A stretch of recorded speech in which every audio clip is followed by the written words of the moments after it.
अरे जिस बच्चे ने अपने बाप को जलेबी तलते देखा है वो तो यही सोचेगा ना कि जिंदगी में पैसा ही सब कुछ है। I did not choose this engineering life, sir, and neither did this engineering life choose me. It was shoved down my throat by my teachers while my hands were tied to my back by my friends and my parents watched in silence. और English सुनेगा तो मादरचोद तो सुन।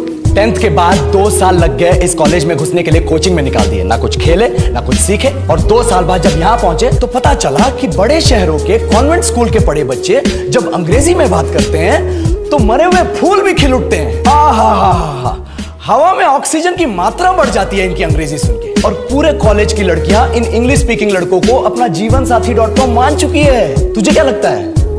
मुझे कभी लगा नहीं कि मैं अपनी अंग्रेजी पे काम करूं, अपने पर्सनालिटी पे काम करूं। बहुत लगा। ये चूतिया इंडस वैली सिविलाइजेशन का जो एजुकेशन सिस्टम बिठा के रखे हो, जिसमें हर साल में 10 सब्जेक्ट, हर सब्जेक्ट में theory, practical, viva, lab work, external, internal, majors, minors, assignment, project, thesis, गार्ड मार के रख लिया हमारी।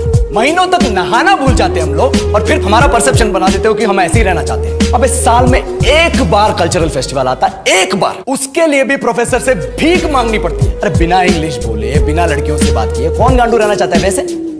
पर टाइम कहाँ है कुछ सीखने के लिए? लगे पड़े कोडिंग सीखने, 3 लैंग्वेज सीख रहे हैं अलग अलग इंग्लिश छोड़ के। लेकिन जब प्लेसमेंट्स की बात आई तो सबको एप्टीट्यूड चाहिए, पर्सनैलिटी चाहिए, इंग्लिश स्पीकिंग चाहिए। It is not that we cannot speak English, sir.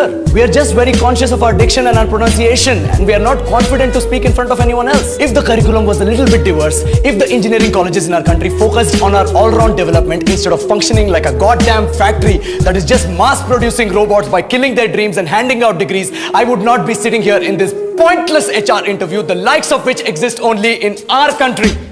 Yellow, sir. बोल दिया मैंने 4 और लाइन अंग्रेजी में। अब बताइए, क्या मैं आपके मल्टीनेशनल कंपनी के लायक हूं? Do I have the potential to be a slave of your esteemed organization?